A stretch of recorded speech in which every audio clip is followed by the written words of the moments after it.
તો આ તરફ બજેટ પહેલા ધારાસભ્ય કિરીટ પટેલે નિવેદન આપ્યું। તેમણે કહ્યું કે પેન્શન યોજના મુદ્દે રાહત આપવામાં આવે, ગરીબો માટે બજેટમાં રાહત હોય, વચન નહીં પણ ખરેખર રાહત થાય તેવી અપેક્ષા છે।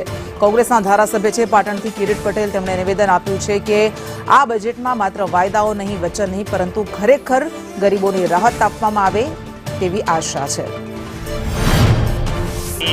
આશા અપેક્ષા આપ રાખી રહ્યા છો?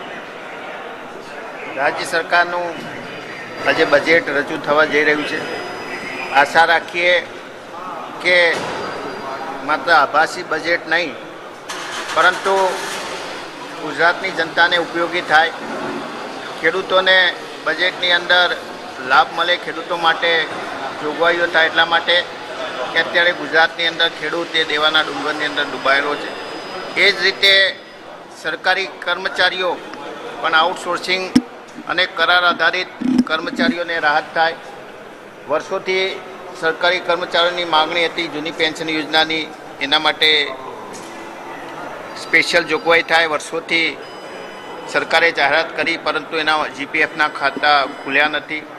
રાજ્યની પ્રાથમિક શિક્ષણ હોય, ઉચ્ચ શિક્ષણ હોય, એની અંદર અધ્યાપક સહાયક હોય, વિદ્યા સહાયક હોય, આ તમામની જગ્યાઓ ખાલી પડી છે।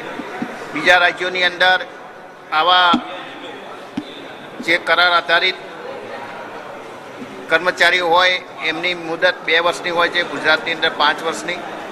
અને ગરીબો માટે બજેટની અંદર જોગવાઈ થાય એવી આશા રાખીએ છીએ।